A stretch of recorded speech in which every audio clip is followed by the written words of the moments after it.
जय हिंद दोस्तों। स्वागत है आपका आपके अपने YouTube channel AK exam way to success सीखो जमी पर और उड़ो आसमां पर। दोस्तों, जैसा कि आप सभी लोगों को पता है, इस चैनल के माध्यम से आपको यूपी ट्रिपल एससी व अन्य एग्जाम से संबंधित ऑथेंटिक जानकारी दी जाती है। तो यदि आपने अभी तक इस चैनल को सब्सक्राइब नहीं किया है तो चैनल को सब्सक्राइब कर लीजिए और बेल आइकन प्रेस कर दीजिए, जिससे कि जब भी कोई भी इन्फॉर्मेटिव वीडियो इस चैनल पर अपलोड हो तो उसकी जानकारी सबसे पहले आपको मिले। दोस्तों, आज मैं इस वीडियो में उत्तर प्रदेश के सबसे प्रतिष्ठित आयोग यूपीपीएससी आयोग के बारे में चर्चा करूंगा, क्योंकि इस समय यूपीपीएससी आयोग भी सवालों को घेरे में है। यदि आप भी यूपीपीएससी से संबंधित भर्तियों को देखते हैं तो ये वीडियो पूरा देखिएगा बिना स्किप किए हुए। और यदि आप चैनल पर नए हैं तो चैनल को सब्सक्राइब कर लीजिएगा और बेल आइकन प्रेस कर दीजिएगा ऐसे ही रेगुलर अपडेट्स को पाने के लिए। तो चलिए दोस्तों, अब वीडियो को शुरू करते हैं और अपने इंपॉर्टेंट टॉपिक पे हम बात कर लेते हैं।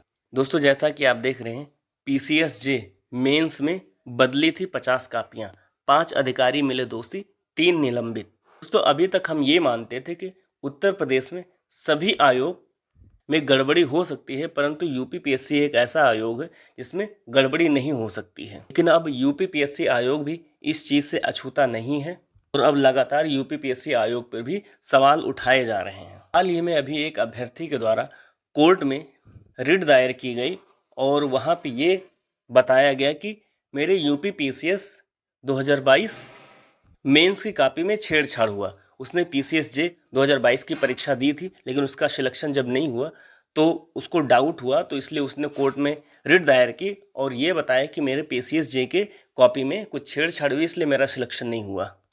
तो इस पर कोर्ट ने कड़ा रुख अपनाया और यूपीपीएससी से जवाब मांगा और सभी परीक्षार्थियों को कॉपी दिखाने को कहा गया। तो इस वजह से यूपीपीएससी के द्वारा सभी परीक्षार्थियों को कॉपी दिखाई जा रही है। इसमें यह पता चला है कि पीसीएसजे मेंस में 50 कॉपियां बदली गई थी, जिसमें से 5 अधिकारी दोषी मिले हैं और 3 निलंबित किए गए हैं।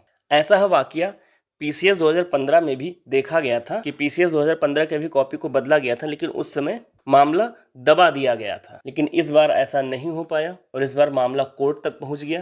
कोर्ट में पहुंचने के बाद में ये सारी चीजें खुली। यूपीपीएससी आयोग में भी अंदर क्या चल रहा है। अभी तक लोग आंख बंद करके यूपीपीएससी आयोग पे भरोसा करते थे कि सभी आयोग में गड़बड़ी हो सकती है, परंतु यूपीपीएससी एक ऐसा आयोग है जिसमें गड़बड़ी नहीं होती हो, बिल्कुल पाक साफ कार्य होता है। लेकिन अब इस आयोग में भी वही चीज देखने को मिल रही है जो बाकी आयोगों में देखी जा रही है। अतः ये बहुत सोचनीय विषय है कि यदि ऐसा ही चलता रहा तो बच्चों का भविष्य कहाँ जाएगा। ऐसे प्रतिष्ठित आयोग के अधिकारी ऐसे गलत काम में संलिप्त हैं तो बच्चों का भविष्य कौन बनाएगा फिर। हम आगे अभी और खबर है जान लेते हैं। जैसा कि आप देख रहे हैं, हलफनामा पीसीएसजे 2022 का परिणाम बदल सकता है आयोग। पूरी खबर क्या है, चलिए नजर डालते हैं। दोस्तों, आपको क्लियर नहीं दिख रहा होगा, इसलिए मैं पूरी खबर को पढ़ के बताता हूं आपको।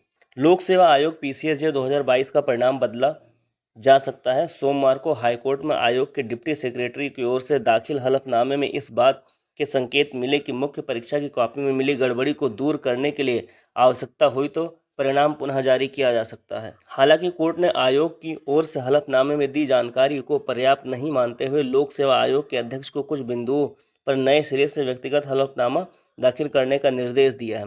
श्रवण पांडे की याचिका पर न्यायमूर्ति एमडी एसडी सिंह और न्यायमूर्ति अनीश कुमार गुप्ता की खंडपीठ सुनवाई कर रही है। याची के अधिवक्ता विभू राय के मुताबिक लोक सेवा आयोग की ओर से सोमवार को डिप्टी सेक्रेटरी ने हलफनामा दाखिल किया। हलफनामे में आयोग ने स्वीकार किया है कि जांच में लगभग 50 उत्तर पुस्तिकाओं में गड़बड़ी मिली है, जो एक दूसरे में मिक्स हो गई है। आयोग इसे दूर करने का प्रयास कर रहा है। इस खामी को दूर करने के लिए रिजल्ट नए सिरे से जारी भी किया जा सकता है। कोर्ट ने जानना चाहा कि परिणाम फिर से घोषित करने पर कितने अभ्यर्थी चयन सूची से बाहर होंगे तथा कितने नए लोगों को स्थान मिलेगा। जो लोग नियुक्त होकर काम कर रहे हैं उनके संबंध में क्या निर्णय लिया जाएगा। कोर्ट ने कहा कि आयोग द्वारा दाखिल हलफनामे में पूरी जानकारी नहीं दी गई, इसलिए अध्यक्ष नए सिरे से हलफनामा दाखिल कर सभी जानकारियां उपलब्ध कराएं।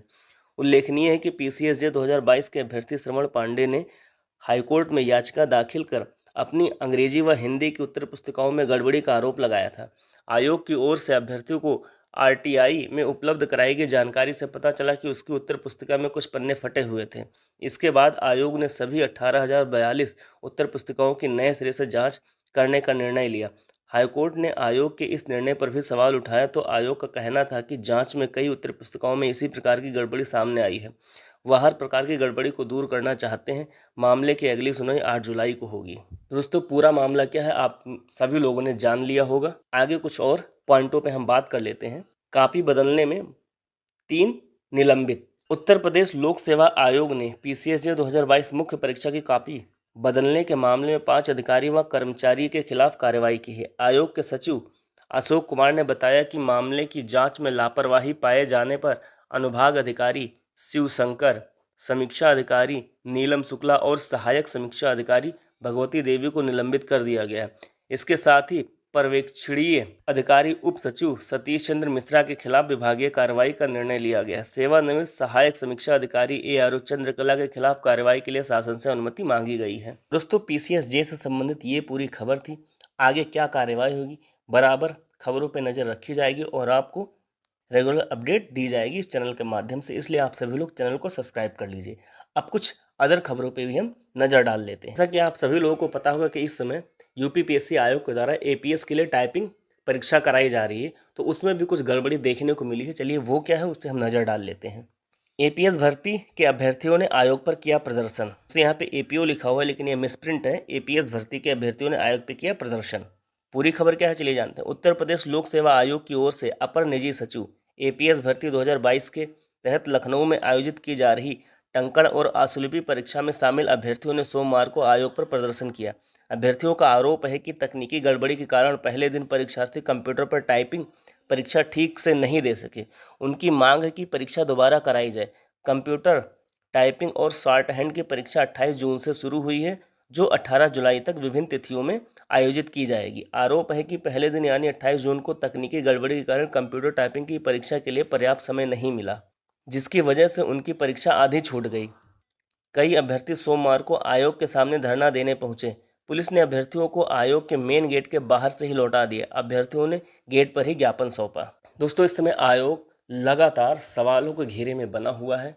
आयोग को इस मामले पर भी जांच करनी चाहिए, इस मामले को भी गंभीरता से देखना चाहिए और यदि अभ्यर्थी जो कह रहे हैं यदि ये बात सही है, अभ्यर्थियों की मांग पे विचार करना चाहिए और उन्हें दोबारा मौका देना चाहिए। लेकिन ये सारे पॉइंट आयोग के विचाराधीन है। फिलहाल अभ्यर्थियों ने ज्ञापन सौंप दिया है, अब इस पर आयोग विचार करेगा क्या सही है क्या गलत है। लेकिन हाँ ये बात सही है कि बहुत सारे अभ्यर्थियों ने यह आरोप लगाया है कि उन्हें टाइपिंग के लिए पर्याप्त समय नहीं मिला क्योंकि कुछ टेक्निकल इशू आ गया था। ये स्वाभाविक सी बात है कि यदि उन्हें टाइपिंग के लिए पर्याप्त समय नहीं मिला है तो वो परीक्षा को पास नहीं कर पाएंगे। इसलिए आयोग को इस मामले को बहुत ज़्यादा गंभीरता से देखना चाहिए। ये भी भर्ती 2022 की है और सभी अभ्यर्थियों ने पूरे के पूरे 2 साल इंतजार किया है और अब जब उन्हें टाइपिंग का समय दिया जा रहा है, उन्हें टाइपिंग के लिए बुलाया जा रहा है, तो ऐसी गड़बड़ियाँ जो कि उनके द्वारा की गई गड़बड़ी नहीं है, उनके सिलेक्शन में अड़चन डाल सकती है। इसलिए आयोग को अभ्यर्थियों को बात को सुनना चाहिए, मामले की जांच करनी चाहिए। चलिए दोस्तों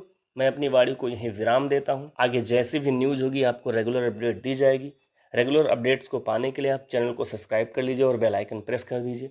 और यदि ये वीडियो आपको अच्छी लगे तो वीडियो को लाइक और प्लीज़ आपसे रिक्वेस्ट है वीडियो को शेयर जरूर कीजिएगा। वीडियो में लास्ट तक बने रहने के लिए बहुत बहुत धन्यवाद। जय हिंद जय भारत। मिलते हैं नेक्स्ट वीडियो में नेक्स्ट अपडेट के साथ।